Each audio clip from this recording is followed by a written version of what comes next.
I'm just kind of like frustrated. Anybody who's moved, period, knows it's really overwhelming, so try doing it twice in like 3 months really sucks. So, this one's called Boxes. My life is in boxes, packed up tight like presents that never get opened. One move, another move, it's like I'm everywhere but belong nowhere. That box over there, that's all my childhood things, drawings and poems and stuffed animals. The other one, the big blue one, that's letters and cards from family and friends, tucked away, longing to be read again. That box with the lock on it, those are the things that nobody sees. My secrets, my dreams, my wishes for a better tomorrow, sealed up in the hope that when my key unlocks it, my life will make sense again. Moving again, another place, another space, another home sweet home, another place to sit alone or cry myself to sleep, another place to rest my head or lie awake in bed. Each time I move, I leave a little piece of me behind, like little bits of Liz scattered across the globe like I cremated my soul.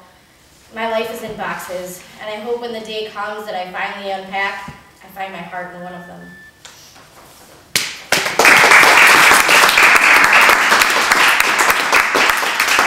Okay, so this other one, this is actually a paper I wrote for a class. We had to define something. We had to pick any word we wanted and define it. It was like remedial English.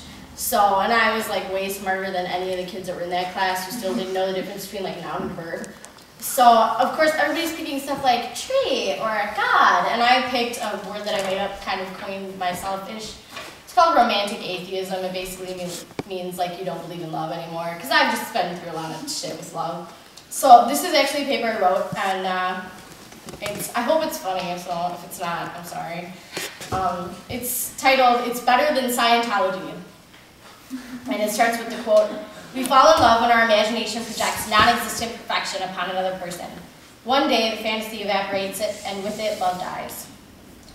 Religion has long been a topic of debate amongst humans. From the ancient Greek gods and goddesses to the more modern religions like Scientology, people have based their lives around their faith in a higher power.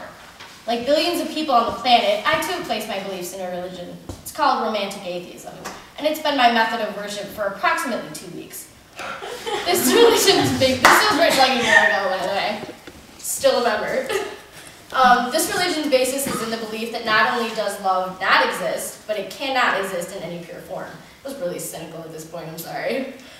Life is a long series of breakups and breakdowns. In the end, one has to ask if it's really all that worth it to subject yourself to the harsh world of elusive love.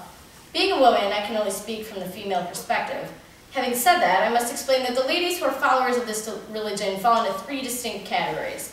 These categories are the reasons why they have thrown in the sentimental towel and called it quits.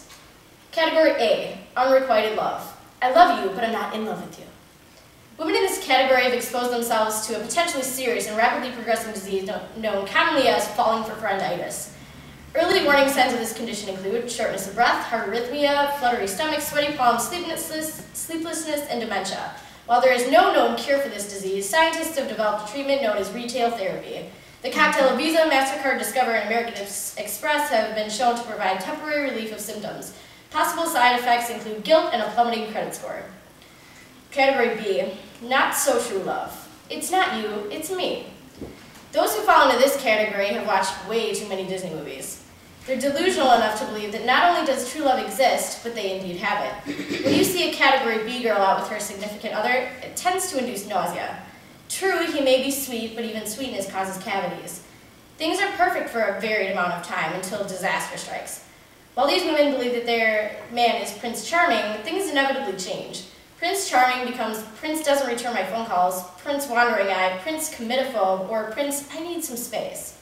Slandering his name and plotting revenge are soon followed by mom telling you that she never really liked him anyways, and quietly canceling your Modern Bride subscription. Category C, perpetually single. That's me. You're just a really good friend. Every 37.5 seconds, an innocent pint of Haagen-Dazs is shamelessly devoured by a single woman watching Sleepless in Seattle. True statistic. These poor souls have tried it all, and still the romantic status remains the same. They've tried speed dating, internet dating, extreme dating, and have had more blind dates than Stevie Wonder. Good-intentioned friends tend to bombard these deprived women with trite cliché anecdotes such as, "You're just looking for love in all the wrong places," and "He's just not the right one for you." Alas, the only thing a girl in this category can do is watch some Oprah and break out the ice cream. After all this, one has to ask oneself why it is that ladies seem to encounter these blunders of love. Should we perhaps blame the fairy tales and Disney movies for convincing us that a happily ever after can be achieved in real life? Should we blame theology for placing love to near unattainably sacred status? Have we sadly worn out our hobby of Pretty Woman in order to indulge our fantasy of true love conquering all?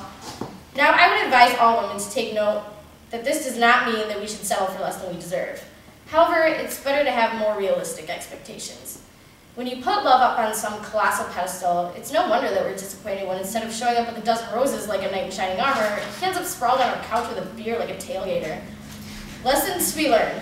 People are human, therefore nothing involving humans is perfect. Love is the prime example. People are flawed, and so too then is love.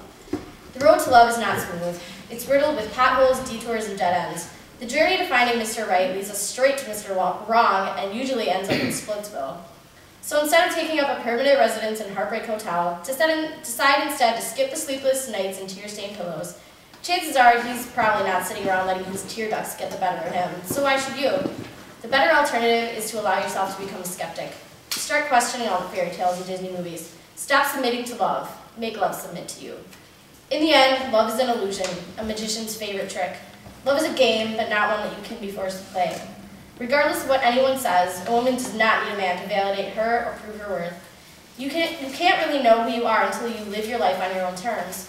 Only then can you find your true worth. With that statement comes the true definition of a romantic atheist. A woman who is confident in her independence, trusting in her intuition, and lives her life to its full potential, with or without a man. So I suppose that deep down, all women are romantic atheists. They just don't know it yet.